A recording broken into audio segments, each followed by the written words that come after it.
it do? What it do? Listen, big payday for Dak Prescott and the entire Prescott family. Also, big news for the Cowboys. Also, listen, Dak Prescott got paid. We're all happy for him. But first, I would like to welcome you to First Possession. I am your host, Johno, for today. Here with my partner, David Ogden and Babe, bringing to you the hottest topics in sports. We're going to cover a lot of topics today. Listen, some NBA, the All-Star game. Dak Prescott got paid. Some other big news around the world. And let's start off with none hotter than Dak Prescott and the entire Cowboys. $140 million. That's a bag. 126 guaranteed. That's the most in NFL history for Dak Prescott. So I'm going to bring the discussion to the table right now, my friend. Do you think the Cowboys made the right move by signing Dak Prescott to such a big amount of money, Dale? Yes, it was the right move, but they should be ashamed that they had to make this move. Because this is a lot of money, bruh. I'm not going to lie.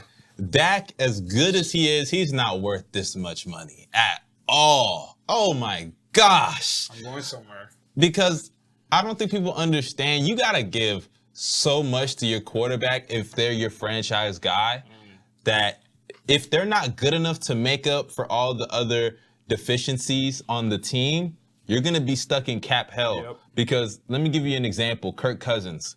Kirk Cousins gets the bag that he gets, and mind you, the Vikings had a great defense at the time. Now that defense isn't really what it used to be, and look at how the team is falling apart. You want to know why? Because they can't surround Kirk Cousins with the surrounding pieces that they had in the past, you know? And we see this with a lot of teams. Unless you're a Russell Wilson, Patrick Mahomes, Aaron Rodgers, guys that can overcome weak defenses or just not great supporting cast around them, or even a Deshaun Watson, even though he had a bad year this past year with the Texans, despite putting up great numbers. Unless you're that caliber of player, I'm not paying you that much money because you're not going to be able to overcome the fact that we're not going to have money to pay for you to have the best receivers or the best defenders, you know? And when it's time to pay all these receivers that they got, like CD Lamb, imagine what they're going to do then. They just paid Amari Cooper. They just paid Amari Cooper. Zeke got his bag a couple years ago, so now Dak gets his bag. And I guess they want to go all out on offense, and I get that because they got a great receiving core. And when you have a quarterback like Dak Prescott and your backup option is Andy Dalton, it's obvious you got to go with what you got. But, man, this was bad. I'm not going to lie, because that defense already sucks. And now they got no more. They got no more money to make it defense better. Is very mid. You think it sucks? It's all, I mean, it they sucks, have man. Big names like D. Laws at the back. They have Trevon. And some Diggs of those at the names back. some of those names are underachieving. Listen, the good part of this deal is I'm happy Dak Prescott got his money. Absolutely deserved. You know, obviously with that nasty ankle injury last year, I'm like, oh, are they really gonna now not pay him because of the injury? But I'm happy Dak Prescott got his money. But I don't think this was a smart move by the Dallas Cowboys. Why? Because, like you pointed out, you know my tiers of quarterback. There's good, well, there's average or mid, like I would like to say. There's good, and it is great. This is great money. Okay, I don't think Dak Prescott is a great quarterback. The greats are the top fives. Can he be? Can he be? Yes, but not now. Okay. In the next 5 years, I don't think so because I think the top five right now are going to be the top fives for the next couple of years. Well, maybe not, except Tom Brady. Now, who knows with Tom Brady? Yeah, who knows? But I'm saying, like, this is great money. This is great quarterback money. The Patrick Mahomes, the Deshaun Watsons, the Russell Wilson, the Aaron Rodgers. Those are the top paid guys in the league. And Dak Prescott is good. The Baker Mayfield, the Carson Wentz, the Jared Goffs. But I know you didn't just throw Carson Wentz in there like I was going to this let you get away with that, bro. Dak Prescott got leverage. Carson Wentz got paid, and he hasn't done shit. In the playoffs, it's a fact. He hasn't even played. Done anything. Jared Goff, except for that one Super Bowl run, what has he done? Nah, you can't do that. Jared Goff has a Super Bowl run. Well, that's what I'm saying. You can't just remove that Super Bowl run. Deshaun Watson only has one playoff win, just like Dak Prescott. So I will say that is exactly where Dak has some leverage because it was like he would look like, okay, my mates haven't really done more than I have. You have to go there. Kirk Cousins. Kirk Cousins, exactly. The likes of Kirk Cousins and some of them. And I look at the Cowboys, right? When you pay a quarterback that big of money, you can't put the right pieces around them. Yeah. And the thing with good quarterbacks is they need everything around them to work to be great. But Even Jared Goff had pieces around him and still was showing signs of, okay, he's not great. You know what I'm saying? So can they get the right pieces on defense like they need to? Can they get that big money guy on defense or on offense, like the offensive line? If one guy gets hurt, we see what happened last year. Now, you want to bring up Dak Prescott's stats. I've said this for the last 2-3 years. I don't want to be that guy, but they're empty stats. Yeah, they are. Dak Prescott's stats are empty stats. Go look at most of their games. They're always trailing, if not trailing by big. So he has to throw the ball and throw the ball and throw the ball literally every time. And when you have an offense that was, since 2015, 2016, that's centered around give Zeke the ball, and every team knows that, you're kind of forced to throw the ball. You know what I'm saying? Dak Prescott, I don't think he's a great quarterback. I think he's a good quarterback. But now you give him great quarterback money, and now the Cowboys might have a problem on their hands in building a Super Bowl winning team. Listen, Super Bowl and the Cowboys, I know in the 21st century, doesn't mix. It doesn't mix in the same sentence, but now you pay Dak Prescott that money. I'm happy he got his money. Listen, I'm happy Dak Prescott got his money. Now he has a security blanket that he can fall under. Another, no trade clause is also in his contract. No tag clause also in his contract. And $126 million guaranteed. That's a bad. I'm happy for the brother. Listen, when you can get your money, when you can get it while being young, I'm happy for you. But I'm talking about the Cowboys as a team, as a whole. I don't think this was the right move for them. I personally think that you're being a little too nice to Dak. Because I don't even view Dak as a top 10 quarterback. I view him as a top 5. Top 5. I view him as a top 15 quarterback. And he's around that 14, 13 range. How much better is Dak than Matthew Stafford? How much better is Dak than Kirk Cousins? Absolutely. Like, these are middle-of-the-pack quarterbacks, and even Stafford is higher in that middle of the pack. So Kirk Cousins and Dak, if they're around the same range, why are you paying Dak as if he's Aaron Rodgers or Patrick Mahomes? And the Cowboys are in this position because they didn't want to pay him earlier. They could have paid him 2 years ago and got the situation out of the way. And maybe you would have known what Dak was at this point in time. And maybe you could have restructured his contract. Who knows what you could have done at this point had you given his money earlier. And to the people that don't think that Dak is impactful, let me read some numbers for you guys. Dak Prescott in 2019 completed he threw for 4,900 yards. He also completed 65% of his passes, threw for 30 touchdowns, 11 interceptions. Guess what the record was? 8-8. Go to this past year in the games that he played, even though it was only 5 games, let's look at the sample size. He threw for 1,800 yards, completed 68% of his passes, had 9 touchdowns to 4 interceptions. Guess what the record was? 2-3. So over the last 2 years that he's played, even though it wasn't a full season the last time we saw him play, he has not been winning. Nope. He has a losing record over the last 2 years. And guess what? Those have been the most successful years of his career statistically. So yes, we know Dak can put up numbers, but they're not winning in a lot of these games. They went into the 2019 season as favorites to come out of the NFC. People thought they were going to win the Super Bowl. They thought it was going to be the Cowboys. Okay, listen. People thought that. With the Cowboys, for the next, I don't know how many years, I don't want to hear Super Bowl and Dallas Cowboys in the same sentence again. But you know you're going to keep hearing it. Cowboys fans, listen. I'm tired of this. They do this every year. Every year, we're going to the Super Bowl. Dak finally got his money. He's finally, doing but to be fair, he is the best quarterback in that division. He is.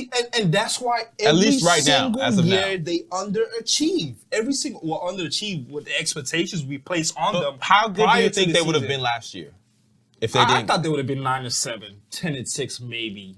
And that would have been good enough. They would have won the division. First round exit, as always. That's true. And when I look at the Cowboys, I'm like, okay, Washington, I think if they get a good quarterback, they can make some noise.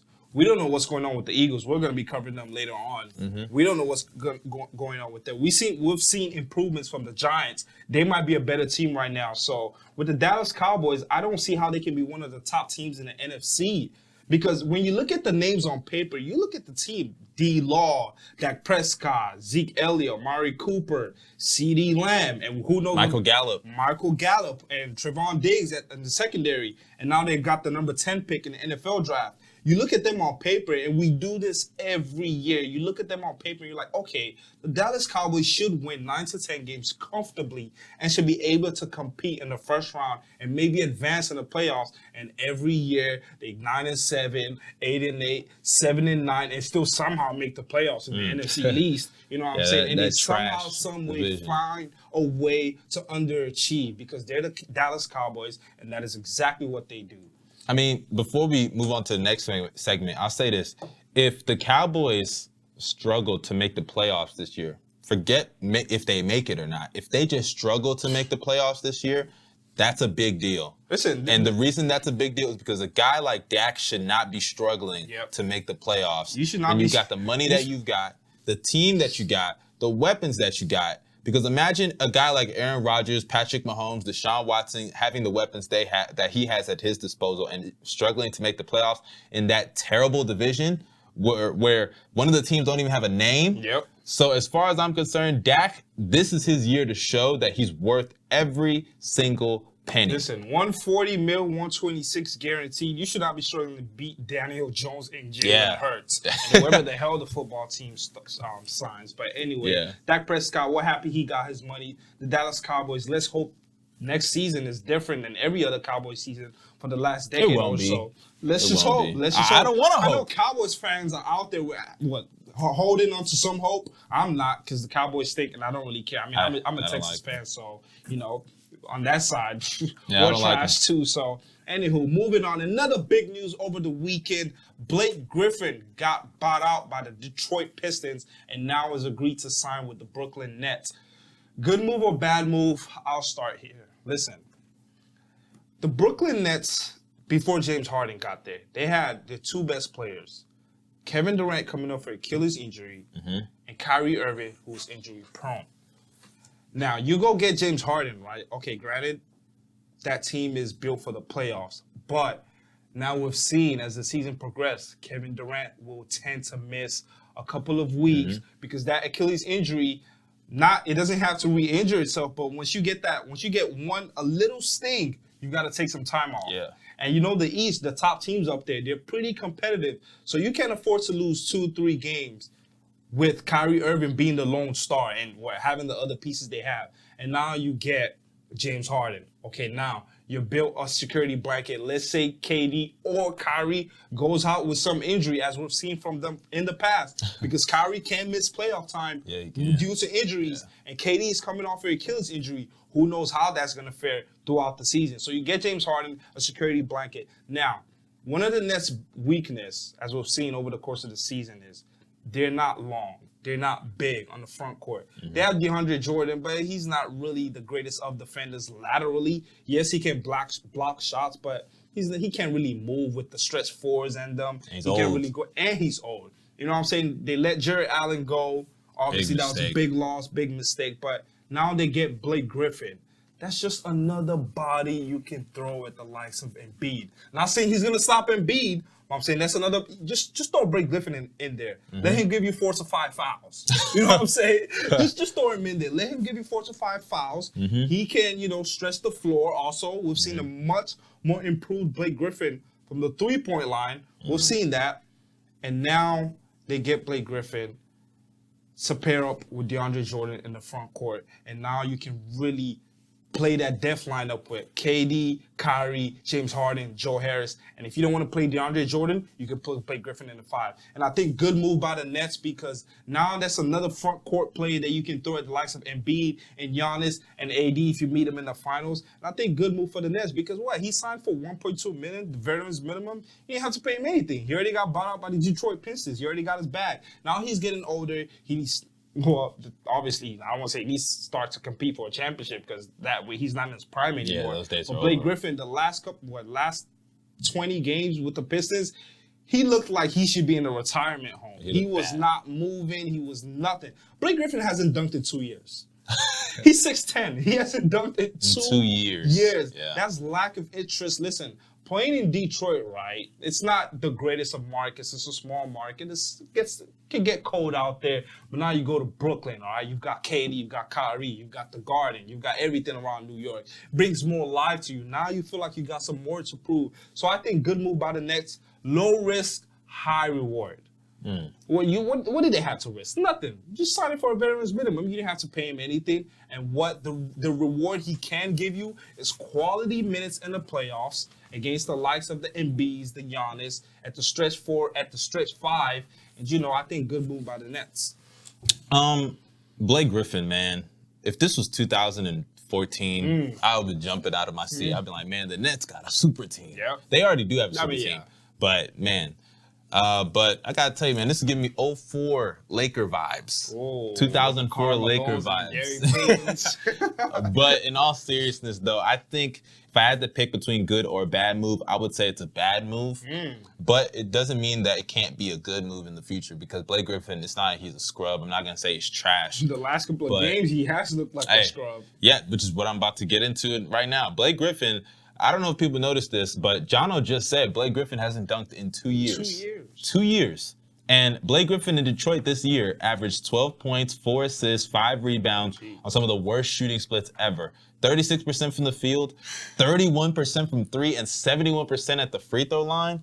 That's not good. His mid-range jumper has completely dissolved ever since he lost Chris Paul. His three-point shot is still below league average, even though he had 1 year of shooting 36%. That was an anomaly. All the other years, he's shooting below league average. And then defensively, he's bad. He's a bad defender. He's always been a bad defender. He's not built like a good defender. And now it's even worse because of injury. So, to me, I don't know what his contribution is going to be on this Nets team. He's not going to be in the closing lineup, I would assume. Who knows? He can't be. Because he's going to get torched every single time. That's a walking foul. That's a walking dunk. That's a walking layup. That's a walking blow-by. Everything you can do to a defender, you can do to Blake Griffin.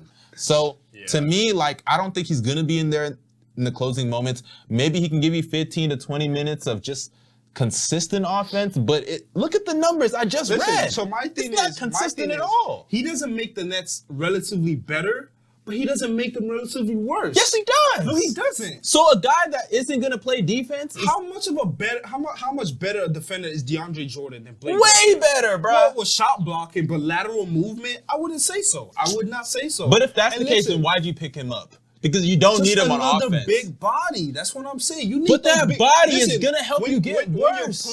When you're playing teams such as the 76ers, where they have bodies, when they have Ben Simmons, who tends to drive into the paint, when they have Joel Embiid, who's going to torch literally anybody who's on the low block at them, when you play the likes of Giannis, when you play other bigs, you need another body. See a better option than Jeff Green? Oof. JG has been showing off this year. Exactly. So if that's but I would say he is bigger than Jeff Green. All right. Listen, come on, man. Those extra 4 or 5 fouls, they matter. They matter come playoff time. Okay, you can wear the offensive player out. So you want him to just pull a Dwight Howard? No, I'm not saying that. I'm just saying that extra body don't hurt nobody. It don't hurt nobody, especially when he's 6'10" and he's built like that. But it does hurt when that body is a walking foul and can't guard anybody. Listen, the Nets don't need him to do much. That's what I'm saying. The Nets already have enough. All the guys they're just picking, listen, getting Andre Drummond, they get anybody else they're just picking, it's just extra. They're already built enough for the playoffs. They're already set. They're already complete. Everything else is just extra. And I'm going to say this, bro. I'm going to say this because I see a lot of people saying, oh, he was depressed in Detroit, blah, blah, blah. If you know anything about Blake Griffin, you know Blake Griffin loves to dunk. All right? So Blake Griffin, whether he's in Detroit, whether he's in Canada, whether he's anywhere, he's going to dunk the ball on a fast break. Yep. We haven't seen him do that in 2 years. So if Blake Griffin starts jumping out of the gym all of a sudden because he's not depressed in Detroit anymore and now he's in Brooklyn, that means Blake Griffin was half-assing it while he was in Brooklyn. You also got to take into account. While he was in Detroit. You also got to take into account the Pistons weren't really competing for anything. So that means you just half-ass? I'm not going to waste my health dunking and running for a team that was trying to make the NBA draft lottery every year. Listen, now he has something to prove. So now we've lowered the bar. Now he's on a championship team, and now we can really grade him on what he's for. And if he has some left in the tank, or is he really just washed? You know, now I think he's washed. I think. And it's crazy because I'm not gonna lie to you. You had to have, and I'm not trying to use the Twitter memes, but you had to be there to see what Blake was back then. Blake, when he came on the scene, everybody thought this guy was going to become one of the greatest players ever. For his time. No, not just players. Ooh. We thought he was going to be one of the greats, because he had all the athleticism, and usually, you can fulfill your potential when you have athleticism because skill can come over time. due to maturity and experience. But Blake, he never really got better. Blake, I hate to say this, but when he lost Chris Paul, he had to kind of reinvent himself because his athleticism was declining. It was still there, but it was declining. And the injuries kicked in, so he had to become more skillful. And we saw that last year, or 2-3 years ago in Detroit, where he was averaging over 25 plus, made third-team All-NBA, and he led them to the playoffs, in which they lost in the first round to the Bucks.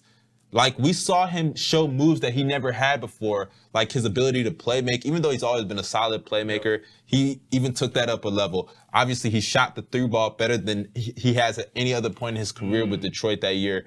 But, you know, injuries have just really taken away a huge chunk of his game. It reminds me of guys like Sean Kemp, you know, and I just really, really hope that doesn't happen to Zion, you know, because I see a lot of Blake and Zion too. A lot. So, but, you know, the Nets start their second half of the season on Thursday against the Boston Celtics, and hopefully we finally get to see Blake Griffin, and hopefully he shows us that what he was in Detroit for the last couple of games was just a fluke, and he was disinterested, and now he can play some real basketball. But moving on, we're just going to give our listen.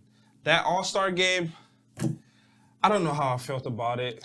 It was a good show, good show, but my reaction to that All-Star game, right?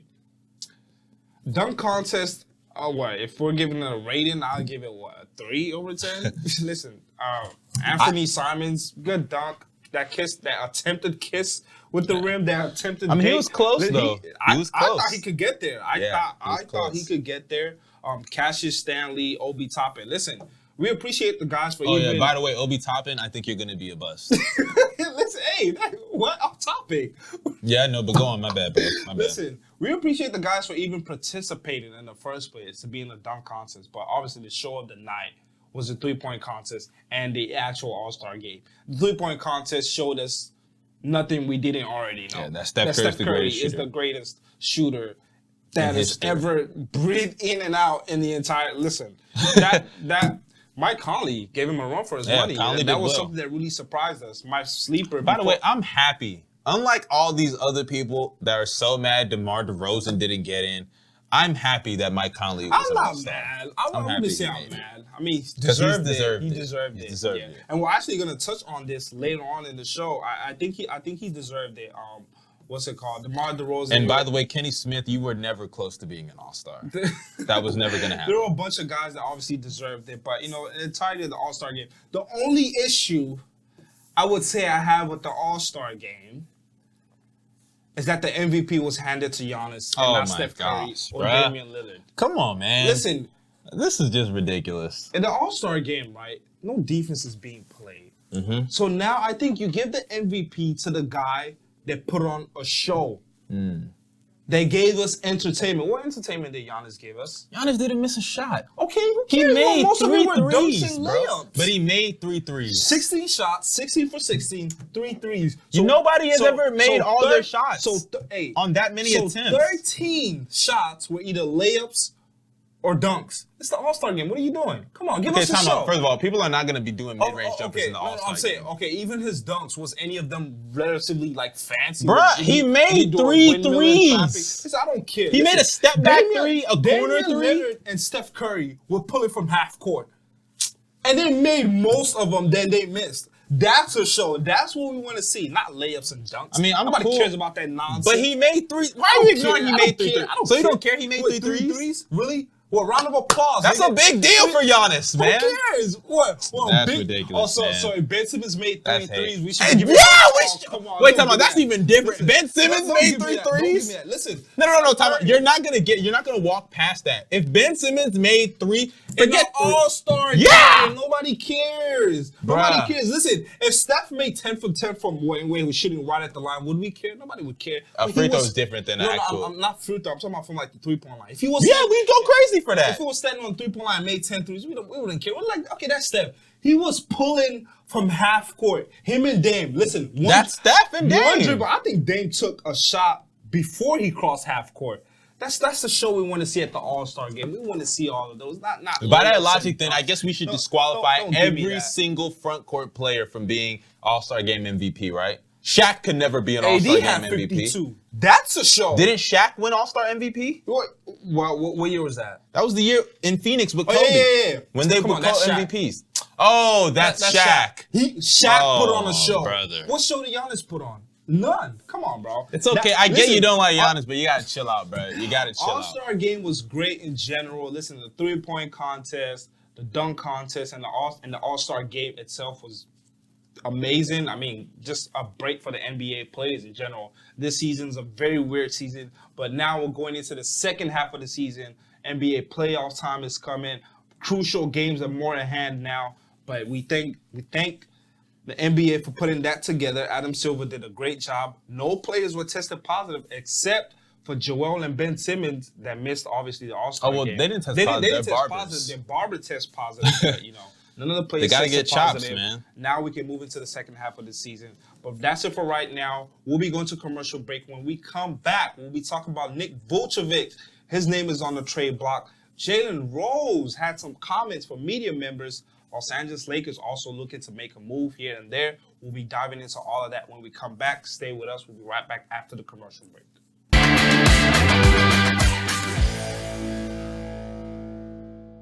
Welcome back. Still talking all things sports. Nikola Vucevic. Listen, I can say his name. Vucevic. His name has been on the trade block. You got teams that are interested like the Miami Heat, San Antonio Spurs, Charlotte Hornets, and a couple of other teams because he's been having a phenomenal season, averaging just over 24 points per game, 11 rebounds, and he's got some teams that are ready to make a trade for him. But what team do you think needs the big Vucevic right now and needs to make a trade for Nikola Vucevic? I think the Warriors should make a trade. The Warriors? For Vucevic, yeah. Wow. Because if you look at what Vuce is doing this year, Vuce is averaging, like you said, 25 and 11, and he's doing it on good shooting. This guy's shooting 48% from the field, 41% from three, and 85% at the free throw line. So he's not only a big that can space the floor, not only he can score on all three levels. He can score in the paint, from three, and can knock down his free throws, and also the mid-range as well. So if you have a big like that with the ability to score, and he can defend the rim, he's not a liability at all on defense. He's a solid rim protector. He's not great at everything else. I wouldn't say he can switch and do all that. But when you're on a Warriors team that has a Draymond Green, we assume Clay will be back next year. Defensively, he may fall off a little bit, but if he can come back to just 80% of what he used to be, you can make another run. Steph, Clay, Vooch. Now, the trade piece that you have to throw in there, I would assume, is Wiseman. And look, I know a lot of people are going to hear that and be like, oh, no, I'm not giving up Wiseman. I don't want to give up Wiseman. You're not just doing an outright swap. You got to add something else. Yeah, you got to add some other pieces. I would assume Oubre will probably be in there, maybe some picks, who knows. But if I'm the Magic and I can get a James Wiseman, who I know can be a great big in this league, I would do that immediately because he's a project the Magic have all the time in the world to wait for. They have a Jonathan Isaac. They also have Mo Bamba. And I think Bamba should be next traded also. Free Mo Bamba, man. Free Mo Bamba. But in regards to Nikola Vucevic, I think he goes to the Warriors. And I think the Warriors, the reason they need to get Vuce is because they need to get that last run. It is possible. Because you can't just have Steph on your team because we all know Steph's going to retire in Golden State. We all know Clay's going to retire in Golden State. And more likely Draymond will retire in Golden State, barring any big trade comes up for him. So if you have those three there for the rest of their careers, you got to at least get one more run, especially so my boy Steph can get that finals MVP that he's needed. So if that's the case, I think you get a Vooch, a big that you've needed throughout the entire dynasty. They've never had a great offensive big. Now they can get production on the interior, and he fits with the spacing on the team. The guy's shooting 40% from three, and he's doing it on a career high attempts, by the way. So I think if you get a Vucevic on that Warriors team, he elevates all the parts around him offensively and defensively. He fits. He could probably play defense at the best level he's ever played at, considering he has Draymond in the front court as well. Anybody playing with Draymond can obviously improve in the defensive side of the ball. But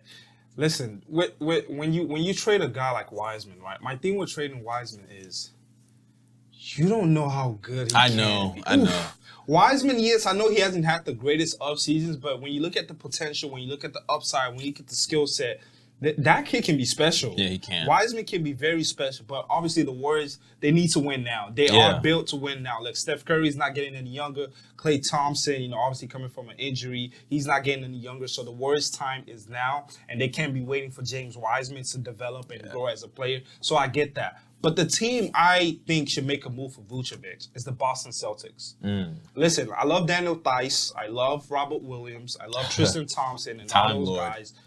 But they're not Nikola Vucevic. Vucevic, listen, the Celtics need a presence in the front court. Listen, they're 10th in scoring in the Eastern Conference. Not in the entire West, but just in the Eastern Conference. They're 10th in scoring.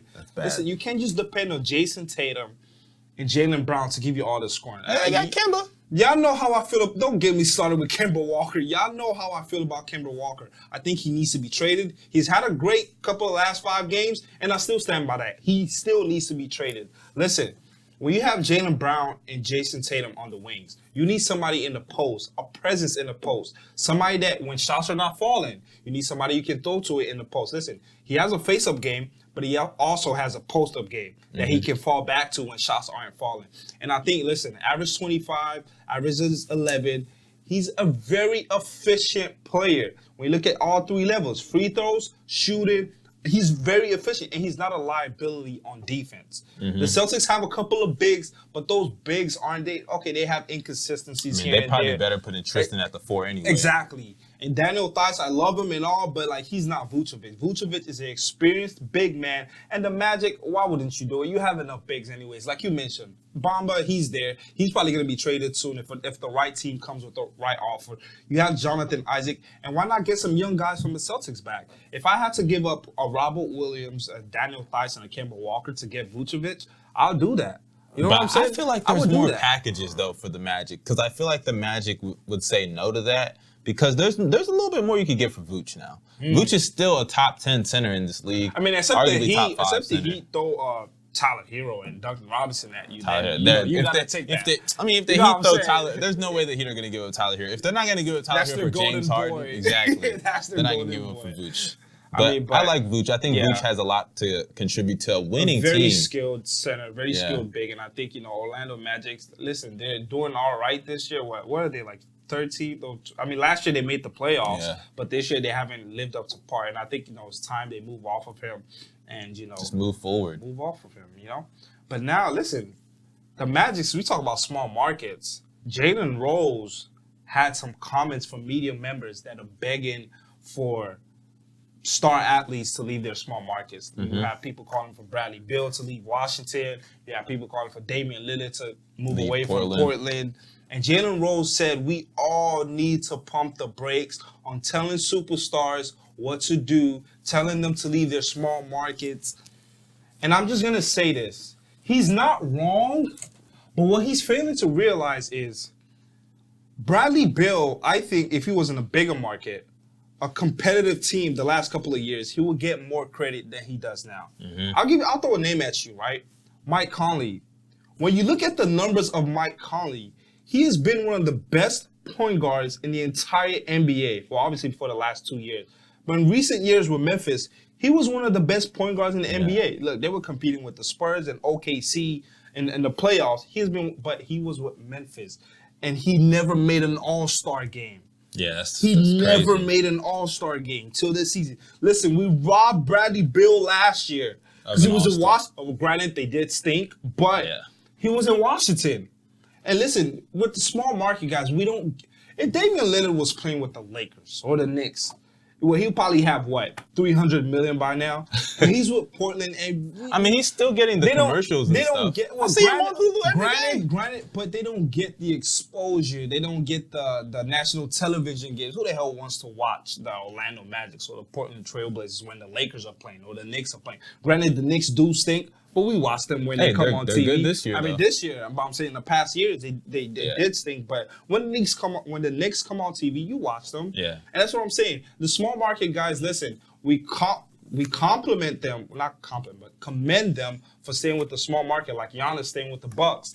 We don't want to see guys, form super teams here and there, just leaving small markets and going to super teams.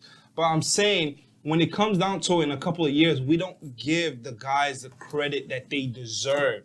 And that's why I'm saying I see the point he's making, that every star player can't just leave their small market. Listen, we didn't give Anthony Davis his full respect till we seen him with the Lakers and until we seen him in the playoffs and dominated in the finals. We always knew the skill set was there. We always knew the talent was there, but we didn't see him. We didn't give him enough credit till we seen him with Los Angeles and the Lakers and playing in high quality games. And that's why I'm saying I see Jalen Rose's point, but I would say when you have guys that are just so much talented, and I think there are a couple of guys the young guys that I think in a couple of years they're gonna also want to leave their small markets. All like Zion Williamson, the Donovan Mitchells of the world. Yeah. You know what I'm saying? So I mean, fair point, but I think when we as media members don't give these small market superstars credit, now we can make a conversation that okay, now we really got to start putting their name up there. And are they at a disadvantage? I don't know. I would say yes, because we don't give them the credit that they deserve. But what do you think?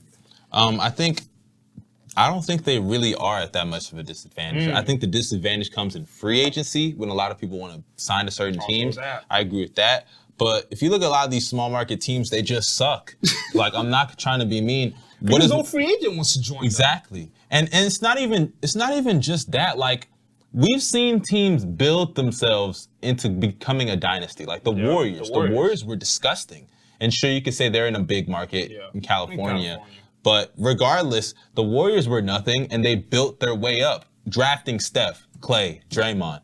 But look at a team like the Hornets. What have they done? What has Michael Jordan done with that organization? Nothing. Look at the Wizards. The Wizards were throwing contracts to Otto Porter and Ian Mahimi and Marcin Gortat. And then they gave John Wall a supermax. Looks like they weren't making great decisions, and look at how it's affected Bradley Beal's career. The Portland Trailblazers are like one of the very few examples of a good small market team and that's Damian built Lillard well around really Dame. kept them on the map. Exactly, and Dame has been the real reason that they've been successful over the years, but credit to them for building a team around him.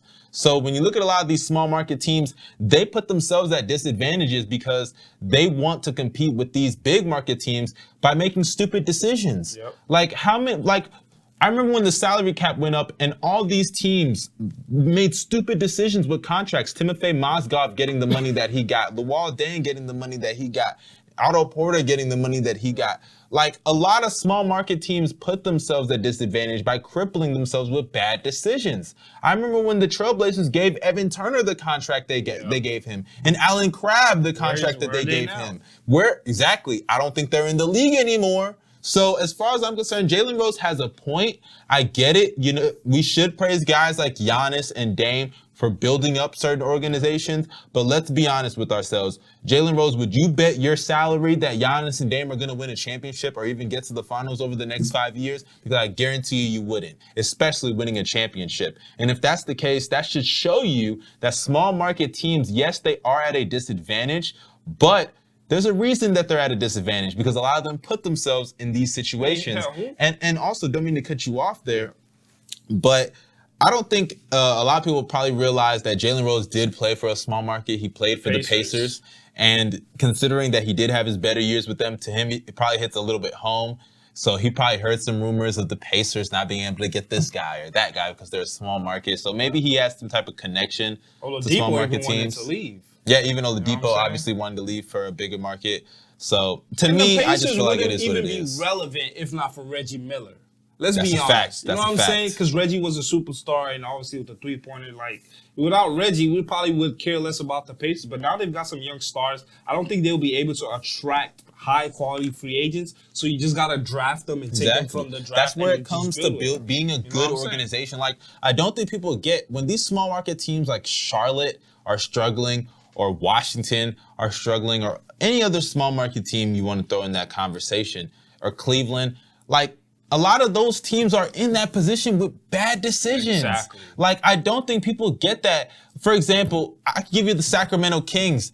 They're not the biggest market in California, but they're not the smallest market in the NBA. But guess what? They're still at the bottom of the league because they make terrible decisions. Minnesota is a small market, but guess what? They were drafting number one in the league for years, and they didn't do anything with it. Their number one pick a couple years ago is not even on the team anymore. He's in Golden State. Andrew Wiggins. So a lot of these small market teams that Jalen Rose wants to defend, rebounds. Yeah, they're about to lose Cat soon. So a lot of these small market teams that Jalen Rose wants to defend, he needs to understand they're in the positions that they're in because of their own wrongdoings. Yep, absolutely.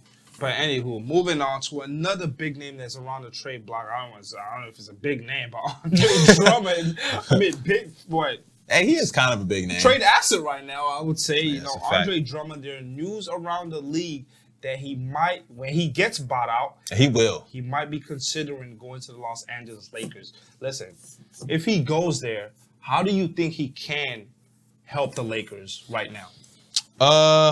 That's a tough question because there's two versions of the Lakers that people need to get. There's a version of the Lakers without Anthony Davis and with Anthony Davis. And if Anthony Davis is not there, I don't think Drummond's going to be that much of a help. Oh, wow. But if Anthony Davis is there, I do believe he will be helped. Now, I'll say this. How much more impactful is Andre Drummond than Marc Gasol? Oh, that's what Lakers I want to ask. Fans are probably I know like, Laker fans are probably screaming a lot. They do not like Marc Gasol. And when you watch him, listen, I love the passes and, the IQ. But on defense, he's not the Marc Gasol we all know him to be. Yeah. He's not blocking shots again. Anymore. He's not, the lateral movement is not there. Listen, I mean, I get that. But I ask that because I don't think a lot of people might get mad when I say this. But if you watch Andre Drummond, and I've been watching Drummond going back to his days in college, so I'm very aware of what Andre Drummond is, even what he was in Detroit. Andre Drummond is just not that impactful. Like, I'm not going to lie to you, he's not that impactful. Defensively, he's not consistent. He should be a great defender, and he actually is great when he tries. Offensively, he tries to do stuff that he should not be doing whatsoever. The guy's shooting, I think, below 50% at the rim. And for a near 7-footer, that's unacceptable. Yep. Not only that, he doesn't space the floor, so it's not like he's going to give you much on the perimeter. And his rebounds, I'm gonna give it to him. He's a great rebounder. Yeah. But Drummond's rebound numbers are actually inflated. Like Drummond, if you've actually seen his interviews, he's even stated that he misses free throws on purpose. You think they're Westbrook rebounds? I think they're Westbrook rebounds, But regardless, he is a great rebounder. He's just not as great of a rebounder as his numbers suggest. But then there's the version with Anthony Davis. And if they have Anthony Davis, I believe Drummond will be impactful on those teams because, AD doesn't like the physicality, you can say it's soft or whatever. Drummond can take over that. Even though I don't think Drummond's a great defender, if he's motivated, he can be. And I know that Drummond's not going to be able to stop a Jokic. He's not going to be able to stop some other bigs. Hell, if they face the Sixers in the finals with Joel Embiid.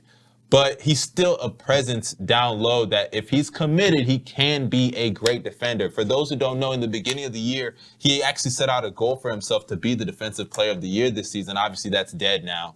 But in the beginning of the season, he was actually trying on defense and actually looking really well. The Cavs were one of the best defensive teams in basketball during that stretch. But ever since then, it just seems like he's lost motivation. He didn't even want to be in Cleveland. He was mad he got traded from Detroit to Cleveland.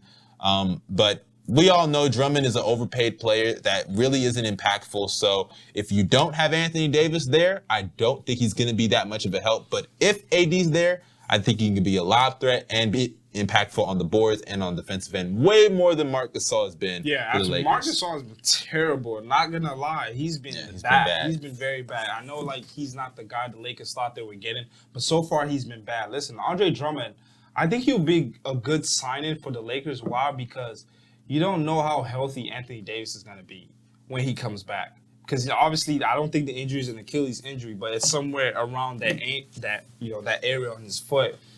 And it helps take some of the pressure of defending big guys for Anthony Davis. Anthony Davis does not like playing the five. He does. He does not like banging with He's the got to big get guys. used to it. He can do it. He should. But he does not like doing it. Yeah. And, bringing in Andre Drummond, that would help him, guard the fours.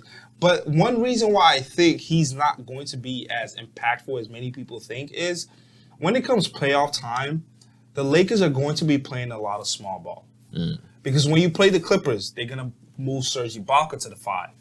So that means the Lakers are also going to have to go that's small. why you got Markieff Morris, I think, would play some 4. And now you also look at Montrezl Harrell, who they got in the offseason. What do you do with his minutes? Do you give that some of that to Drummond? I give it to Markieff. Forget that. But Drummond does not have the offensive impact that Montrezl Harrell has. I mean, but to be fair, Montrez, he can kind of like, I guess, take some bigs off the dribble because of his quickness. He can. But when you consider the fact that, like, he's not the most offensively skilled player like that. Not. Like, he benefits a lot off of playmaking and the pick and roll. So if you got Drummond, I think is a better lob threat than Montrez. And I think he can also run the pick and roll as well. So I think the contributions you're going to get from Montrez, you can get from Drummond. And Drummond is better on the board, so he can get you some offensive rebounds way more than Montrez can. So to me, I think if you throw Drummond on that team, if Drummond is motivated, especially on the defensive end, and he cuts down on all the stupid shots that he takes every now and then. He's shooting threes now. Yeah, I know he's an idiot. He'd be doing dumb shit.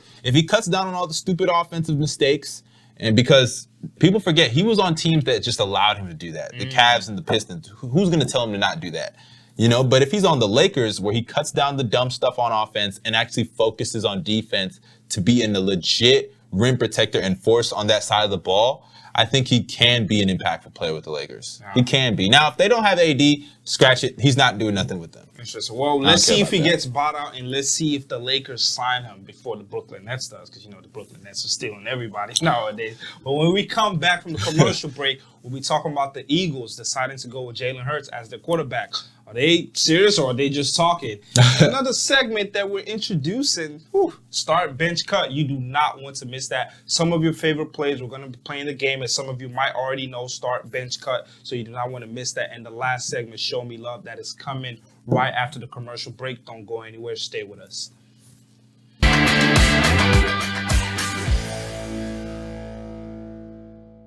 Welcome back. Listen, just wrapping it up over here as we dive straight into the Philadelphia Eagles.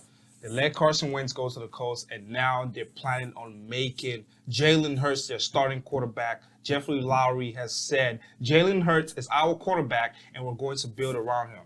Do you think the Eagles are being serious or they're just bluffing? I think they're being serious. And the reason I think they're being serious. I think he can become a franchise QB, and the reason I think he can is because he has legs. And he has an arm. It's not like it's not there.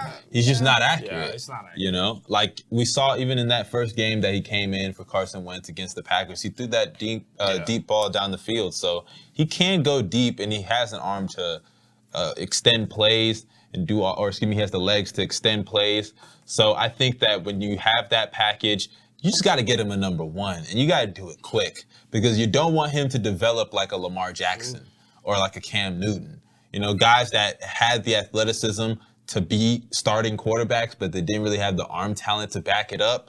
So I think if they get a number one receiver in this draft, which they have a top 10 pick, they do. so there's a multitude of receivers that are going to be out there. I don't think that what's his name is going to fall there. Devontae Smith, Jamar Chase is probably not going to fall there that low. He might, depending on the other team's needs and things of that nature. There are a lot of receivers they could pick from, though. So I think considering that option in the draft, I think he can be a franchise QB, especially coming off of the terrible Carson Wentz years. So, yeah, he's trash. Let it go. He's booty. He's butt cheeks. He's garbage. He's I mean, if you're going to keep the same energy for Jalen Hurts, I need you to have that same energy when Carson Wentz is at quarterback. Listen, no. You tell me. Tio. Wait. Were you speaking? You tell me they need to go get a number. All right, take it out. No, because I'm saying you got to have the same energy for Jalen Hurts. Have that same energy for Carson Wentz. I was just going to say, let me finish. All right, finish. Go on. I'm not going to spend time talking about a guy who can't. Let me just say this. I'm not going to spend time talking about a guy who got paid like an elite QB and went out there and played like Josh McCown. Oh, my So I don't care about Carson Wentz. As it pertains to Jalen Hurts, though, these are my final words. Jalen Hurts has potential to be a franchise QB. It's all about if they're going to give him the pieces to work with. And I think they will in the draft coming up. Whether they trade, make some moves, who knows? That team is really bad right now. Is it? It's bad. Oh, wow. And I think Carson Wentz made it worse with his play. But when they put Jalen Hurts in the games, it was obvious that team had a huge spark. They beat the Saints. They had some nice wins there. He had some great performances, especially the one against Arizona. So to me, I think that Jalen Hurts can be a franchise QB. Listen, I love me some Jalen Hurts. I didn't miss a game he played at Oklahoma, but I'll say this. if you're going to keep the energy of Jalen, you need to get Jalen Hurts a number one guy. Please keep that same energy when you talk about Carson Wentz's time in Philly. Oh, bro. Because who was his number one guy last season? No, just throw out a name. Jalen Rager. You say it. Come on, give me a break. Anywho, listen. That's no excuse to throw that many interceptions. Come on. Listen. Most sacks The taken. Eagles better be serious about building around Jalen Hurts. And my thing is, don't make this another Carson Wentz situation. If you say Jalen Hurts is your guy, go with that and run with that. Build the right pieces around him. Granted, he can scramble when he needs to, but that doesn't mean he doesn't need an O-line. I think, well, you know my tier of quarterbacks. He's a good, average, great. I think he's a mid quarterback, an average quarterback that can be good with the right pieces around him. Did you just put him on the Dak Prescott tier? No, Dak is good. I'm talking about average. Average, you saw the Mitch Trubisky's. You know what I'm saying? Trubisky's average? Trubisky's trash. No, come on. Dude, he's trash. I said Trubisky's average. He's trash. I'll put him on that stethoscope, the average level, that they can be good when everything around them is working. And I think that's what Philly needs to do right now. Listen, if you say Jalen is your guy, then cool. I'm fine with that. I have no issues with that. Carson Wentz is gone from that franchise that just treated him absolutely bad. You now want to create another quarterback dilemma here. Just build around Jalen Hurts. Get him a number one guy. There's so many guys in the draft right now that you can get. I don't know what their pick is. I think it's 7 or 6 of that sort. Listen, you got Jamar Chase, Devontae Smith, who I don't think is going to fall that deep. You got Jalen Waddle. Get him a number one guy. Get him a feasible O-line. Get him a defense and build around Jalen Hurts, because I think he can be that guy that you think he can be with the right pieces around him. So I have no problem with it. I just hope they're serious about building around Jalen Hurts and not just talking just to talk. Because we've seen from the Eagles with Carson Wentz, if you don't have a number one guy, if you don't have an O-line, if you don't have pieces around you, you're not going to be great. And it's just as simple as that. And especially when you have a quarterback like Jalen Hurts, he's young. He has places he needs to work on, like accuracy. He needs to work on better decision-making. But obviously that comes with experience. And I think if you build the right pieces around him, he can be that good quarterback that we all know he can be. And if you're in the NFC East, who knows what can happen? Listen, you can be a bad quarterback and still make the playoffs. Yeah. You know what I'm saying? Carson Wentz did it 2 years ago. Stop it. I'm just But saying. I think with Jalen Hurts, if the Eagles are serious about building around him, then go all in. Don't, we'll give you a half O-line and a makeshift quarterback that's now a wide receiver. No, go all in, build around him, and I think he can be a success in this league to come. Yeah, he can. He's going to be better than Carson Wentz, though. Bro, stop That's it. cool. Stop it when he gets a ring. Who? Jalen Hurts. Yeah, Carson has a fake ring. How's it fake? It's not real. He was on the man. team. Yeah. Come on, don't give me that. But In the anyway, hospital. moving on. I'm gonna hand the segment to you, right? We got an interesting segment here, right? So we've got 3 guys, and we're gonna play a game called Start, Bench, and Cut. Yeah. So we're going to name 3 guys, all right? 3 NBA players. And we're gonna start one of them. We're gonna bench one of them, and we're going to cut one of them. Yeah. Give me your 3 Okay, players. the first 3, everybody, is Ja Morant, Shai Gilgeous-Alexander, and De'Aaron Fox. Who are you going to start? Who are you going to bench? So Who are you gonna I'm cut? not looking at any numbers. I'm going based on skill set, eye test, no numbers here. Yeah, and how impactful they are. I'm going Shai. I'm starting Shai. Okay. I'm starting Shai. I am benching D Fox. Mm-hmm. I'm going to take into experience. He's one of the fastest players in the NBA. He has a better shot than Ja. Mm-hmm. I mean, not the passer that Ja is, but D Fox, he has skill. I think Shai is the best of the 3, and I think Shai Gilgeous-Alexander, if he has the right piece around him, he can be a top 5 point guard in the NBA. Wow. In seasons to come. I don't know about Shai that one, yo. has that talent. I don't know about that. He has that. Listen, we've seen flashes from Shai. Shai's nice. Nobody cares about them because obviously they're the Thunder and they lose a lot of games. Listen, Shai Gilgeous-Alexander and Lou Dort, the best backcourt in the league. Chill. Hey, Lou Dort be clamping. in years to come. And I'm just going to leave it at that. I think Shai is the best of the bunch. D Fox, I like him more than Ja because I think Ja has a lot of weaknesses and he has a lot of improvements that he can. His shot, he shoot it inefficiently, better decision making. Listen, and also the athleticism with Ja, like, please. Sometimes when I see him land, I get Derrick Rose vibes, man. Yeah, it's scary. He be landing awkwardly. But just going based off his skill set and eye test, I'm starting Shai, benching D Fox, and I'm cutting Ja. I'm sorry, I love you, Ja, but not better than those guys. Yeah, same. I have the exact same. Same exact ones? Yeah. Okay, Let's go to the next list. 3. Lonzo, LaMelo, and DeJounte Murray. I'll actually go first. I'll go first. I'm going to start DeJounte Murray. Okay. I'm going to bench LaMelo Ball, and I'm going to cut Lonzo. And the reason I'm cutting Lonzo is because, at least from LaMelo offensively, I know what I'm going to get every night. I'm going to get 27-7. Because that's what he's been doing since he started. Fair enough. And from Lonzo, I don't know if I'm going to get 16-7-7 or if I'm going to get 7-7-7.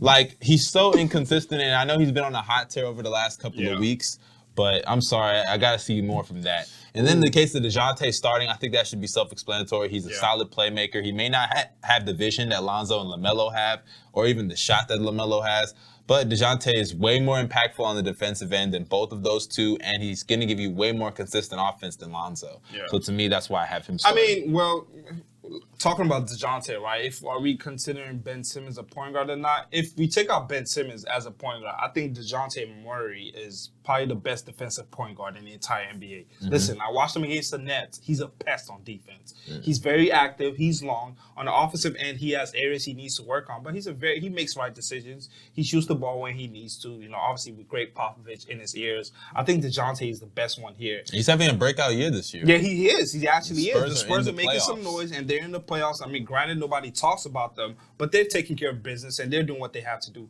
But I'm going to bench Lonzo.